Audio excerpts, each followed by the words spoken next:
Pemirsa, pertandingan malam ini menjadi pertarungan penting bagi Timnas Garuda untuk tetap bertahan di laga lanjutan kualifikasi Piala Dunia 2026. Sementara itu Timnas Jepang merupakan lawan yang kuat dan sulit untuk dikalahkan. Akankah Timnas Indonesia mampu menaklukkan Samurai Biru? Untuk membahasnya telah bergabung di studio bersama kami, ada pemimpin redaksi TV One, Bapak Lalu Mara, kemudian ada dua orang pengamat sepak bola, ada Bang Akmal Marhali dan juga legenda Timnas Perry Sandria. Selamat petang semuanya. Kita mungkin di segmen ini fokus dulu soal menakar kekuatan dari masing-masing timnas ini. Saya mau menuju ke Pak Lalu Mara terlebih dahulu. Pak Lalu Mara, kalau kita melihat di peringkat FIFA, Indonesia ini kan menduduki peringkat ke-15 ya. Sementara Jepang ini di 100. Enggak. Indonesia 130. Jepangnya 15. Iya, Indonesia adalah 130. Ini bagaimana menakar dari kekuatan masing-masing tim ini? Kita mengacu kepada apa yang disampaikan oleh STY sebelumnya. Peringkat itu soal angka aja. Tapi kalau dilihat materi pemain, baik pada peringkat kita yang sebelumnya, kan ini STY pegang di atas 30-an. Sekarang ini, saya kira tidak jauh beda. Betul Jepang di atas, ada beberapa pemain mereka main di Tier 1, di klub-klub Tier 1, Minamino dan kipernya Suzuki. Tapi kalau sekarang adalah bicara kemauan. Saya pernah pegang tim. Ya. Saya selalu melarang pemain-pemain saya atau official adalah berpikir untuk kalah. Kita harus berpikir menang. Tidak ada pikiran untuk seri atau kalah. Karena apa yang kita pikirkan itu yang bisa dilakukan. Tapi kalau kita belum apa-apa sudah pikir, wah Jepang udah ini, pasti akan mengganggu psikologis. Jadi ini saatnya bagi Timnas Indonesia untuk mencetak sejarah. Bahwa kalau dulu-dulu ya pernah kita pernah kalahkan Jepang, tapi kan itu dulu. Sekarang kompetitif dan ini waktunya. Apa yang diminta oleh STY sudah dikasih oleh negara maupun PSSI. Tinggal dia buktikan dengan racikan dia taktik apa yang tepat. Mau parkir bus pun tidak apa-apa, asal target tercapai.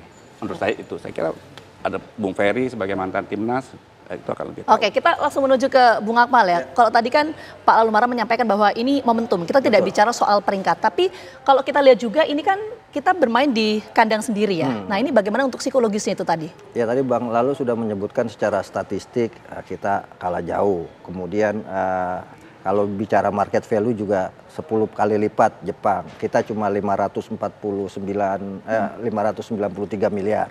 Jepang market value pemainnya 5 triliun. Artinya kan hampir 10 kali lipat. Tapi yang paling penting saat ini adalah kita main di kandang, satu. Yang kedua, materi pemain kita ini tidak kalah dengan Jepang saat ini ya. Kalau dilihat dari sisi materi, terakhir kita kalah 1-3 dari Jepang di Piala Asia. Ketika itu para pemainnya masih 5 orang pemain diasporanya. Ketika itu masih ada Sandy Walsh, kemudian Jordi Amat, Elkan Bagot ada di situ juga, Sen Patinama, Justin Hapner, Ivar Jenner, dan Rafael Struijk. Sekarang sudah ada Martin Pas, kemudian ada Verdong juga. Ada tambahan Kevin Dix, ditambah di tengah Tom Haye, di depan Orat Mangun sama Eliano Reder. Saya pikir tidak ada, benar kata Bang Lalu, saya sepakat bahwa kita tidak boleh bicara kalah di pertandingan ini. Walaupun Jepang peringkat 15, tapi itu hanya peringkat angka. Tapi dalam permainan, siapa yang kemudian bisa menyangka misalnya Arab Saudi bisa kalahkan Argentina di Piala Dunia 2022 kemarin. Artinya potensi itu ada untuk kita dan kesempatan ini harus diambil. Ini kandang kita istilahnya gitu. Ini kandang kita ya, artinya tidak ada yang tidak mungkin dalam sepak bola. Tapi saya mau ke Bung Sandria juga berpendapat seperti itu, masih ada peluang kita untuk menang meskipun secara statistik itu gapnya sangat jauh sekali? Kalau peluang untuk menang, kesempatan masih ada.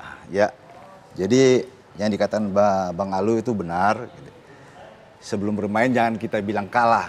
Ya kalau mau kalah, kalah. Kita harus selalu bilang kita harus bisa menang.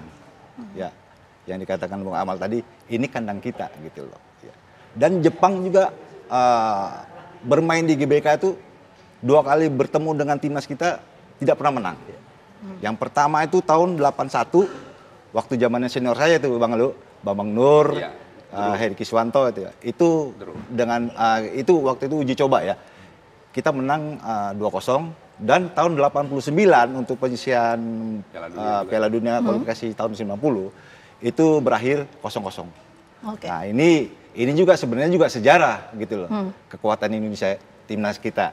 Jadi selama di GBK Jepang ini nggak pernah menang. Oke. Mungkin kutukan ini sekarang ini malam ini bisa nggak Jepang bisa menang? Ya mudah-mudahan timnas kita bisa mengikuti jejak senior kita.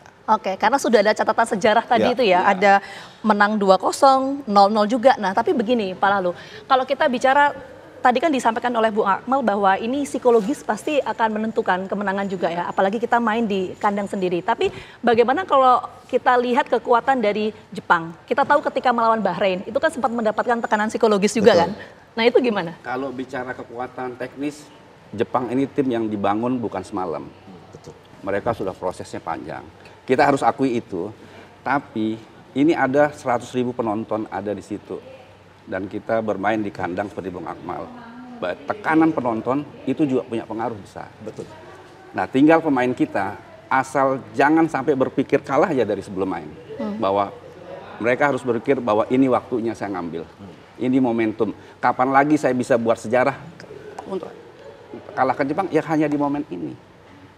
Kapan Oke. lagi? Kapan Jadi- lagi? Gitu. Ya, jadi psikologis ini yang harus dibangun ya? Harus dibangun. Oke. Dan nanti kita akan coba melihat selain psikologis yang tentunya harus dibangun oleh timnas Indonesia, tapi bagaimana kita juga akan melihat Sintayong ini meramu racikan dari masing-masing lini pertahanan kita. Nanti akan kita bahas lebih lengkap, tapi kita jeda dulu. Kabar Petang kembali hadir saat lagi untuk Anda. Tetap bersama kami.